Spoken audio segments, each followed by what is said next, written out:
China's relative silence or measured response to the West Asian crisis has everyone wondering what exactly is China's game? It's not accidental but strategic and calculated, the silence that is. Unlike Western powers that have strong strategic and military commitments in the West Asian region, Beijing is pursuing a different set of priorities and constraints. Here's the China angle broken down clearly. This is Quick Take Your Quick Guide. I'm Smita Prakash.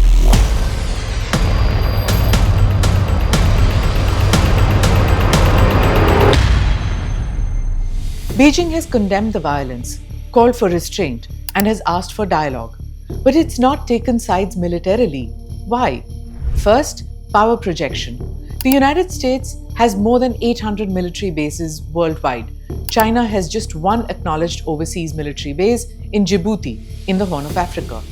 America is inarguably the only global military superpower, and China is still cautious outside its neighborhood. Beijing does not want to fight distant wars. China does not want to be drawn into a direct conflict with the United States or Israel, and openly backing Iran militarily could mean one, worsen US China ties already strained by tech competition, Taiwan, and trade. 2. Disrupt Beijing's global economic interests. And 3. Trigger US countermeasures affecting China's broader geopolitical goals. Let's also see the other point, oil. China is the world's largest energy importer. Roughly 44% of its oil imports come from West Asian region. In recent years, China has bought the majority of Iran's exported oil, often at a discount. But Iran is not China's only supplier.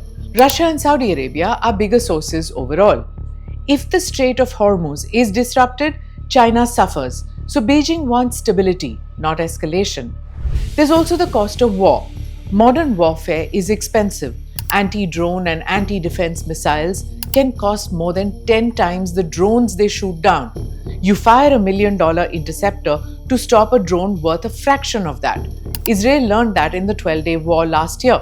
This is sustainable for a short war, not for a prolonged conflict.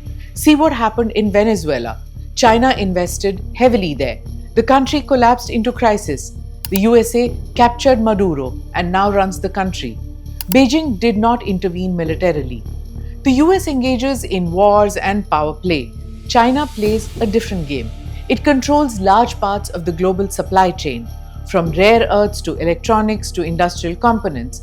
Its strength is economic gravity, not warfare and force projection. The United States dominates militarily. China dominates manufacturing networks. Two different models of power. For Beijing, this is Washington's crisis to get embroiled in and manage.